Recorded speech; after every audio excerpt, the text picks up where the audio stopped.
Hi, Mr. Prospect. Thank you for your time.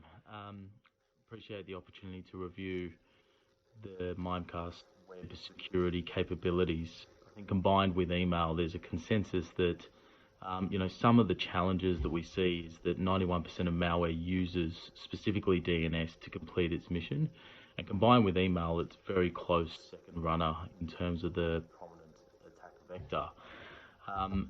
Some of the challenges that we've observed across our client base is that employees will click on sites without thinking. Enforcing acceptable web use policies can be very challenging across organisations, particularly as roaming employees are quite risky. If they're not full-time employees, there are some also challenges there as well. And the DNS layer that we often see across our Mimecast customers is often unprotected.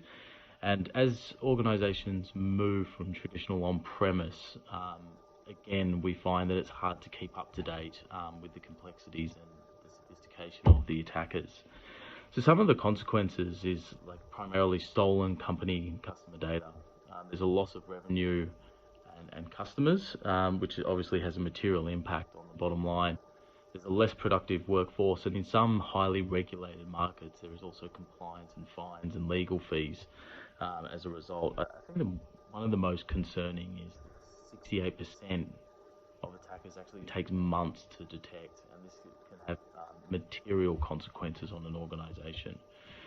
So you'd probably like to understand how we're going to measure the success and positive outcomes through Mimecast Web Security. Well, quite simply out the gates, combined and consolidation into one platform, we have an opportunity to reduce web malware attacks significantly.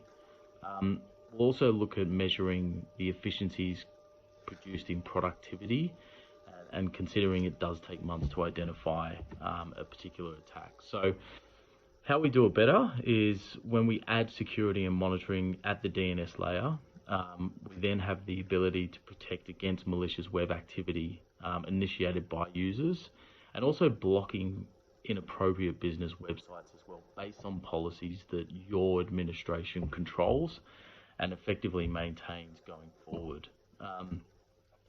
How we do it differently in terms of the market? Well, as I mentioned before, it's a combined email and shared intelligence through email, and particularly URL checks with our web security as well. So that shared intelligence is prolific. It also provides one destination through one administration console, an AD sync again to set up your users as well. And then the back-end reporting and analytics are also consolidated through the Mimecast admin console. But don't take my word for it. We have a series of customers in your industries that are currently using both email and web security, and I'd advocate an engagement with them as well so you can understand how we do it better. Thank you.